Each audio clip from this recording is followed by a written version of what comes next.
좋아요 여러분, 저는 해리스 술탄입니다. 이란 이슬람 정권의 도덕적 파산에 대한 이야기를 들려드리겠습니다. 3.1 전 자국을 대표해 국제 무대에 선 몇몇 젊은 여성들이 항의의 표시로 국가를 부르기를 거부했습니다. 정상적인 나라라면 논쟁이 되었을 것입니다. 사람들은 그들을 비판했을 것입니다. 어떤 이들은 그들을 칭찬했을 것입니다. 하지만 아무도 그들을 죽이겠다고 위협하지는 않았을 것입니다. 이란의 이슬람 정권이 그들을 전시 반역자로 선언했을 때 바로 그런 일이 일어났습니다. 그리고 그런 일이 일어나자마자 전 세계 활동가들이 그 젊은 여성들에게 호주에서 망명을 허락하라고 캠페인을 시작했습니다. 하지만 아시다시피 호주는 극좌 성향의 PC주의 총리가 통치하고 있는데 그는 말 그대로 키어 스타머의 판박이입니다. 우린 모두 키어 스타머가 얼마나 못하고 있는지 알고 있습니다. 그는 자신의 선거구의 아주 작은 일부를 달래기 위해 이제는 자신을 좋아하지도 않는 그들을 위해 영국과 미국의 특별한 관계를 망쳐버렸습니다. 영국의 무슬림들은 이미 녹색당으로 이동하기 시작했습니다. 그리고 그들은 노동당을 만족시킬 생각이 없습니다. 하지만 무슨 이유에서인지 키어 스타머는 여전히 그들을 달래고 있으며 다음 선거 시즌이 오면 그들이 자신에게 투표해 주길 바라고 있습니다. 그러니까 그 환상을 깨자면 그런 일은 일어나지 않을 겁니다. 그래서 앤서니 알바니즈는 서류상으로는 그렇게 나쁘지 않습니다. 하지만 말씀드리자면 만약 호주에 무슬림 인구가 영국만큼 많았다면 앤서니 알바니즈도 무슬림 표에 굴복했을 것입니다. 전쟁이 시작될 때 그가 머뭇거리며 우리는 동맹국인 미국과 이스라엘을 지지한다고 말하는 대신 이란 국민들과 함께한다고 말했던 것을 우리는 잊어서는 안 됩니다. 하지만 그 외에는 그는 키어 스타머만큼 미국의 이란 전쟁을 대놓고 비난하지는 않았습니다. 하지만 말씀드린 대로 그는 도널드 트럼프보다 키어 스타머와 더 비슷한 입장입니다. 그러면 국가를 부르기를 거부한 이란 여성들의 영상을 보여드리겠습니다.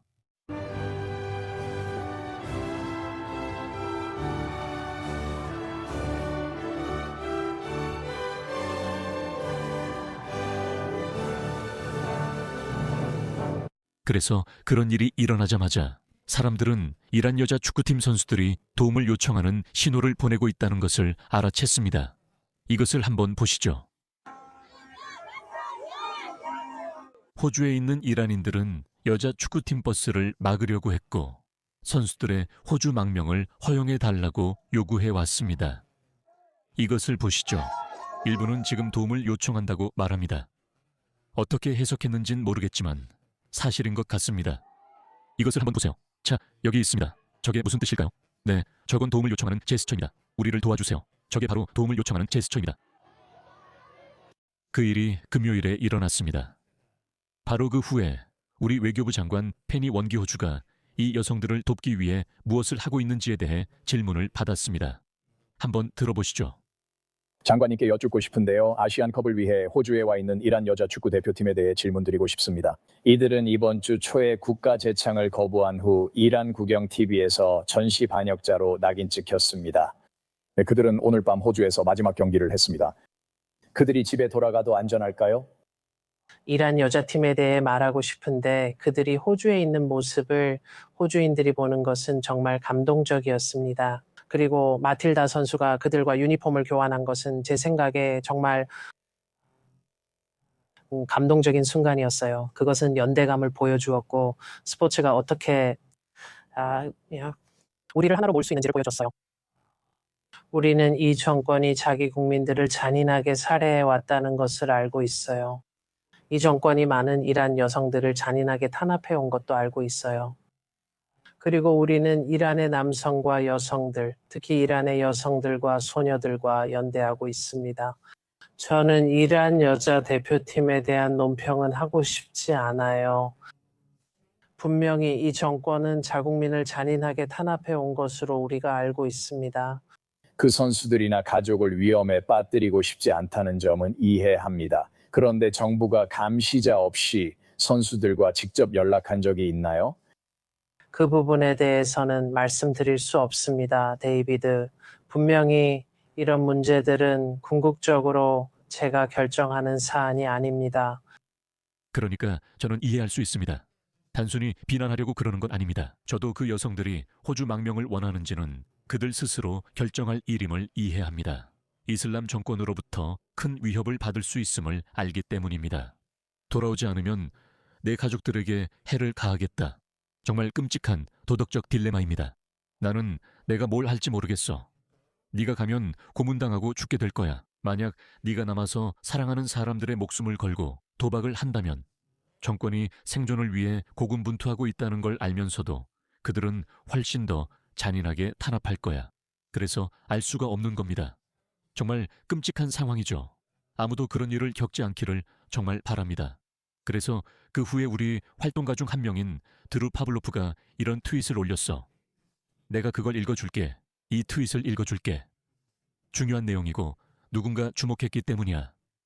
이 이야기는 정말 말도 안 돼. 이란 정권의 고위 선전원들이 이번 주 호주에서 열린 경기에서 국가를 부르지 않았다는 이유로 이란 여자 축구 대표팀 선수들을 죽이겠다고 협박했습니다. 그 여성들은 탈출을 막기 위해 이란 관리들에 의해 호주에서 사실상 무장 경비 아래 감금되었습니다. 그들은 팀버스 안에서 SOS 신호를 보내는 모습도 목격됐습니다. 아까 보여드린 그 버스입니다. 호주 정부는 이해할 수 없게도 마지막 순간까지 그들을 구하는데 미적거렸습니다. 5명의 소녀가 간신히 탈출해 망명을 신청했습니다. 나머지 선수들은 내일 박해가 예상되는 고국으로 돌아가는 비행기를 탑니다. 이것이 실제 ISIS 조직원들을 들이려는 호주 정부와 같은 정부입니다. 맞아요. 그들은 ICS 신부라고 부르고 있습니다. 하지만 그들은 ICS 신부가 아니라 여성 ICS 조직원들이었습니다. 호주 정부는 그들을 다시 데려오려고 애쓰고 있습니다. 이 정부는 가자지구 주민에게 비자 3,000개를 주려 했습니다. 우리는 그들 중에 얼마나 많은 사람이 하마스 소속인지 모릅니다. 그리고 이것은 RCO의 보고서, 즉 우리 호주 비밀 정보국의 자체 보고서인데 그들 중 얼마나 많은 사람이 하마스의 견해를 가지고 있거나 하마스에 동조하는지 모른다는 내용입니다. 제가 말씀드릴 수 있는 것은 가자지구 인구의 60%가 하마스에 동조한다는 설문조사 결과처럼 그들 대부분이 하마스에 동조한다는 점입니다. 가자지구 주민의 37%만 하마스에 반대합니다. 그러나 그들은 이슬람 박해를 피해 도망친 5 여성을 보호하려 억지로 끌려갔고, 그래서 드루 파블로프가 트윗을 올렸습니다. 그 직후 도널드 트럼프가 드루 파블로프의 트윗을 올리고 망명이라고 말했습니다. 알겠습니다. 몇 분 뒤 도널드 트럼프가 다시 게시물을 올렸습니다. 그는 호주가 이란 여자 축구 국가대표팀을 이란으로 송환해 심각한 인도주의적 실수를 범하고 있다고 말했습니다. 그곳에서 선수들은 살해되거나 고문을 당할 수 있고 가족들도 살해될 수 있습니다. 하지 마십시오. 총리님, 망명을 허락해 주십시오. 원하신다면 미국이 그들을 받아들이겠습니다. 정말 놀랍네요. 관심 가져주셔서 감사합니다. 그리고 그때는 호주에서 새벽 2시였습니다. 도널드 트럼프가 전화해서 우리 총리 앤서니 알바니즈를 깨웠고 그는 그 대화에 대해 이렇게 말했습니다. 호주 총리 앤서니 알바니즈와 이란 여자 축구 대표팀 관련해 통화했고 그가 이 문제를 처리 중입니다. 5명은 이미 조치가 완료되었고 나머지도 곧 처리될 예정입니다. 하지만 일부는 가족의 안전이 걱정되어 돌아가야 한다고 생각합니다. 상상해보세요. 돌아가지 않으면 가족들에게 위협이 가해질 수 있다는 점까지 포함해서 정말 끔찍한 공영입니다. 어쨌든 총리는 이처럼 민감한 상황에서 매우 훌륭하게 일을 처리하고 있습니다. 호주에 신의 가호가 있기를. 도널드 J. 트럼프 대통령.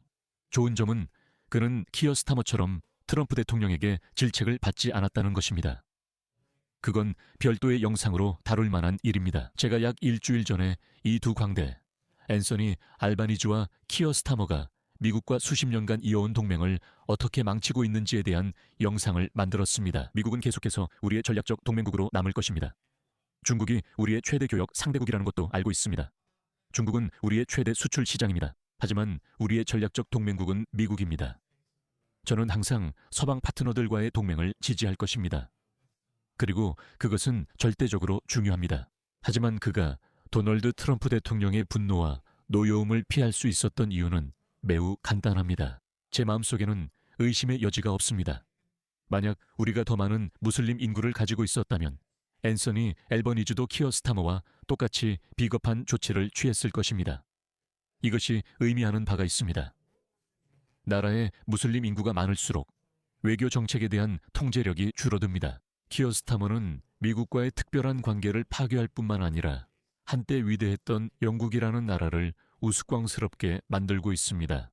그리고 앤서니 알바니즈도 만약 우리가 더 많은 무슬림 인구를 가지고 있었다면 100% 똑같이 했을 것입니다. 그러니까 결론은 그들을 더 이상 받아들이지 말라는 것입니다. 나머지 이란 여성들도 남아있기를 바랍니다. 저는 그런 결정을 내리지 않아 다행입니다.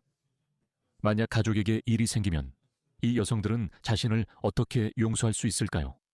어느 쪽이든 이것만 봐도 좌파 언론이 여전히 옹호하려는 이 한심한 이슬람 정권이 얼마나 잔인하고 야만적인지 알 수 있습니다. 채널4는 그들을 옹호하고 있고 BBC는 제 생각에 조금씩 방향을 잡아가는 것 같습니다. BBC에서 실제로 이란 혁명수비대의 공식 선전 논점에 반박하는 좋은 영상을 몇 개 봤습니다. 하지만 채널4는 영국에서 정말 끔찍합니다. 그리고 CNN, 이걸 믿을 수 있나요? CNN은 이란 내부에 접근할 수 있는 유일한 미국 언론사입니다. 그리고 그들은 모든 게 괜찮다고 말하고 있습니다. 사람들이 돌아다니고 있고 사람들이 기분이 좋다고 하네요. 도대체 이게 뭐죠? 정말 끔찍하네요. 저는 지금 이 모든 좌파 언론들이 거울을 보면서 자신들을 제대로 돌아보고 왜 그들이 이념적 충성심이나 교리 때문에 악마의 편을 드는지 스스로에게 물어봐야 할 순간이라고 생각합니다. 정말 한심하네요.